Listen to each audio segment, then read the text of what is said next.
जहां सूरज की किरणें भी पेड़ों की टहनियों से छनकर मुश्किल से जमीन तक पहुंचती थी, वहां एक रहस्यमयी झील थी। कहते थे, जो भी उस झील के किनारे पूर्णिमा की रात जाता, उसे वहां कोई अनजानी शक्ति खींच लेती। इसी जंगल के पास एक गांव था जहां रुद्र नाम का शिकारी रहता था। मजबूत कद काठी, निडर आंखें और जंगल के हर कोने का जान, रुद्र किसी से नहीं डरता था। लेकिन गांव के बड़े बुजुर्गों ने उसे चेताया था, उस झील के पास मत जाना बेटा, वहां कुछ अद्भुत और भयानक है। लेकिन नियति को कुछ और ही मंजूर था। एक शाम जब रुद्र शिकार से लौट रहा था, तो उसे झील के किनारे एक परछाई दिखी।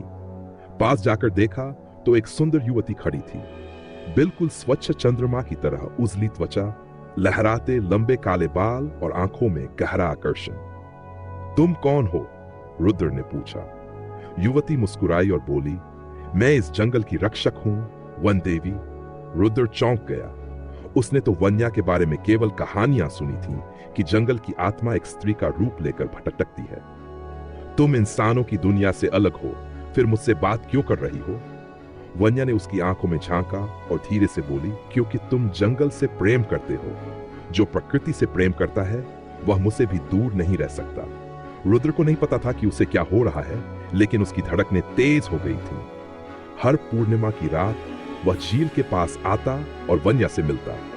धीरे धीरे दोनों का प्रेम गहराने लगा। लेकिन यह प्रेम आसान नहीं था।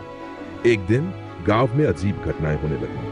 पशु अचानक गायब हो रहे थे, पेड़ सूखने लगे थे। गांव वालों ने कहा, जंगल की कोई आत्मा क्रोधित हो गई है। रुद्र ने वन्या से पूछा, यह सब क्यों हो रहा है? वन्या की आंखों में उदासी थी। जंगल का संतुलन बिगड़ रहा है। इंसानों के लालच ने इसे कमजोर कर दिया है। अगर यह चलता रहा तो मैं भी हमेशा के लिए लुप्त हो जाऊंगी। रुद्र ने कसम खाई कि वह जंगल को बचाएगा। उसने गांव वालों को समझाया कि पेड़ों को काटना बंद करें, शिकार सीमित करें और जंगल की रक्षा करें। धीरे धीरे प्रकृति पुनः हरी भरी होने लगी।